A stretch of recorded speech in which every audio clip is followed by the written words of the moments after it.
Gempa merupakan salah satu bencana alam yang kemungkinan sering terjadi di Indonesia, karena Indonesia terletak pada 4 lempeng tektonik, yaitu lempeng Australia-India, lempeng Eurasia, dan lempeng Pasifik. Salah satu wilayah yang pernah terjadi gempa yaitu di Provinsi Nusa Tenggara Barat, khususnya di Pulau Lombok. Gempa dapat terjadi sewaktu-waktu akibat gelombang yang terjadi pada sekitar kita dan merambat ke segala arah.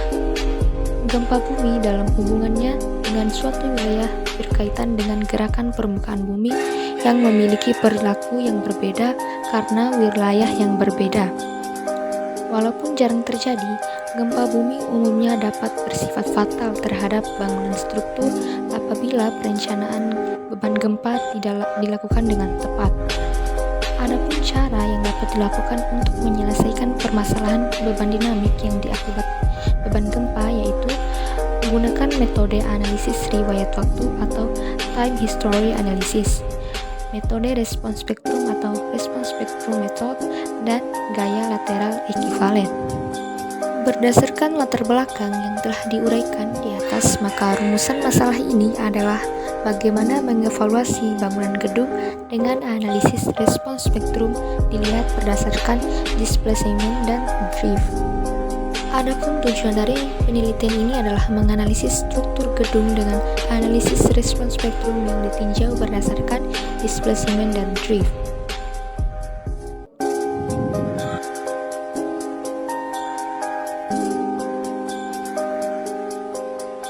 Perkenalkan, nama saya Ranisa Linda. Di sini saya sebagai penyaji. Saya akan menjelaskan tentang respons spektrum.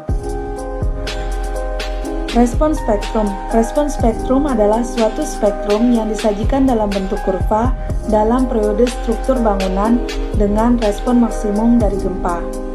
Jadi, pada saat gempa itu terjadi akan ada respon maksimum. Nah, pada saat gempa itu terjadi akan ada gelombang. Nah, pada gelombang inilah yang akan menghasilkan atau ditransformasikan menjadi acceleration atau percepatan. Bisa juga ditransformasikan menjadi kecepatan. Bisa juga ditransformasikan menjadi displacement. Nah, pada ketiga faktor inilah gelombang gempa itu akan menghasilkan nilai maksimum. Jadi pada saat waktu maksimum berapa detik akan dicatat. Kemudian ada lagi waktu maksimum pada sekian detik akan dicatat. Nah, kondisi inilah yang disebut dengan kurva respons spektrum. Kurva respons spektrum inilah yang akan nanti kita gunakan untuk input data beban saat kita akan mendesain suatu bangunan. Terdapat dua macam respons spektrum. Yang pertama, respons spektrum elastik dan inelastik. Spektrum elastik adalah suatu spektrum yang didasarkan atas respon elastik suatu struktur dengan massa derajat kebebasan tunggal atau SDOF berdasarkan rasio redaman beban gempa tersebut. Sedangkan respons spektrum inelastik adalah turunan dari respons spektrum elastik dengan tingkat daktilitas tertentu. Baiklah, di sini saya akan menjelaskan tentang hal-hal yang mempengaruhi respons spektrum. Respons spektrum dipengaruhi oleh adanya beban gempa, rasio redaman, periode getar, daktilitas, dan kondisi tanah. Untuk membuat suatu respons spektrum, datanya diinput dari suatu peta. Nah, peta ini disebut dengan peta zonasi gempa Indonesia. Peta zonasi gempa Indonesia terdiri dari 3. Yang pertama, peta dasar atau Peak Ground Acceleration atau biasa disingkat dengan PGA. Kemudian yang kedua, parameter respons spektra, percepatan gempa perpetakan untuk periode pendek. Peta ini yang disebut dengan peta SS. Peta SS yaitu peta gempa maksimum yang dipertimbangkan risiko tertajir atau MCAR untuk respons spektrumnya 0,2 detik atau spektrum respon periode pendek. Di peta ini disusun berdasarkan redaman sebesar 5%. Nah, selain peta SS ada juga yang namanya peta S1 atau parameter respons spektra percepatan gempa terpetakan untuk periode 1 detik. Nah, keduanya dibuat berdasarkan redaman kritis sebesar 5%. Seperti yang saya sebutkan tadi, pada respons spektrum terdapat rencana dalam perhitungan beban gempa, dibuat dengan berdasarkan pada peta percepatan batuan di luar periode pendek sebesar 0,2 detik atau SS dan percepatan batuan dasar untuk periode 1 detik atau S1. Nah, semuanya untuk probabilitas terlampaui sebesar 2% dalam 50 tahun. Nah, di sini terdapat ilustrasi gambar pada sebuah gedung yang dimana secara konsepnya itu pada bagian bawah tanahnya mengalami percepatan gempa. Percepatan ini mempunyai nilai percepatan maksimum. Sebagai contohnya di sini yaitu percepatan El Centro. Nah, karena contohnya ini terdapat percepatan El Centro, maka untuk nilai PGA-nya itu sebesar 0,349 G atau 0,349 G ini dikali dengan percepatan gravitasinya. Dari PGA yang terjadi ini kemudian dibuatlah respons spektrum. Nah, kita bisa lihat gambar yang selanjutnya ini terdapat jadi gambar ini diambil dari respons spektrum percepatan. Nah, kemudian untuk gambar yang selanjutnya, nilai SS dan S1 ini terjadi di bagian lapisan batuan di sini.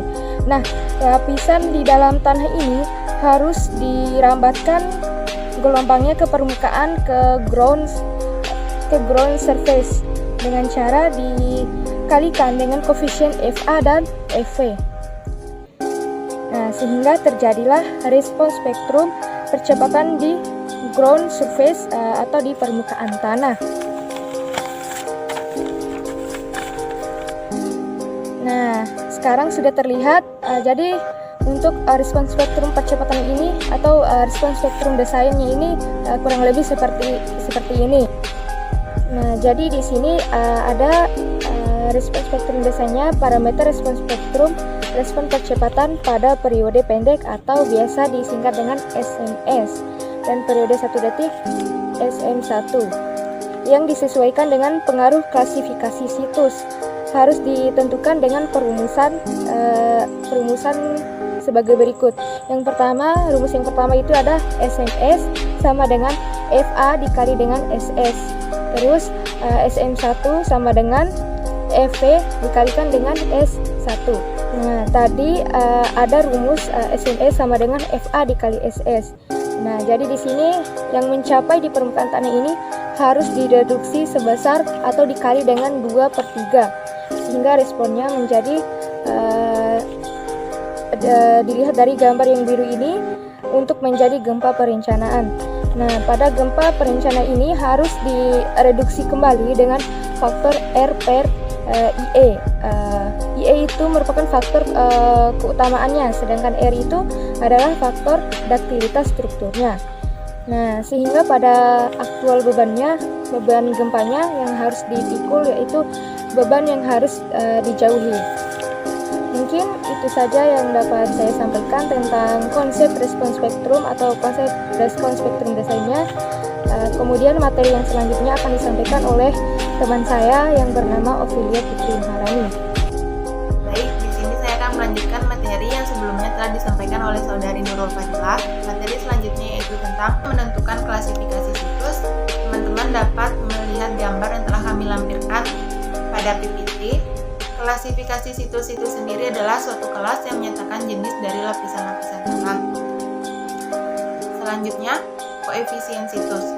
Koefisien situs pada getaran periode pendek atau FA dan getaran periode 1 detik atau FV ditentukan mengikuti tabel 3.6 dan tabel 3.7. Teman-teman dapat melihat tabel yang telah kami lampirkan pada PPT pada tabel 3.6.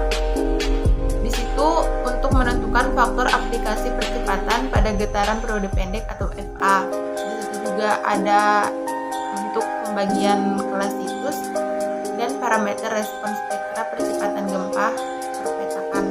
Dan untuk tabel 3.7 faktor aplikasi percepatan pada getaran periode 1 detik atau FP.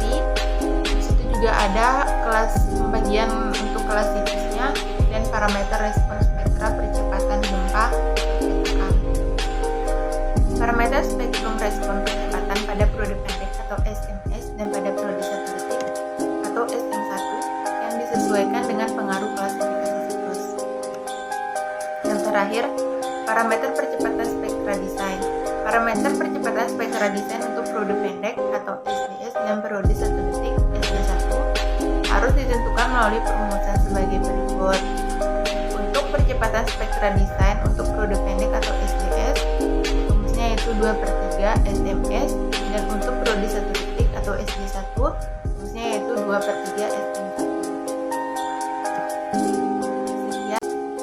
Dari pembahasan materi tentang respons spektrum di atas, dapat kita simpulkan bahwa respons spektrum ini disajikan dalam bentuk grafik atau plot antara periode getar struktur, serta respon-respon maksimumnya berdasarkan rasio redaman dan gempa tertentu.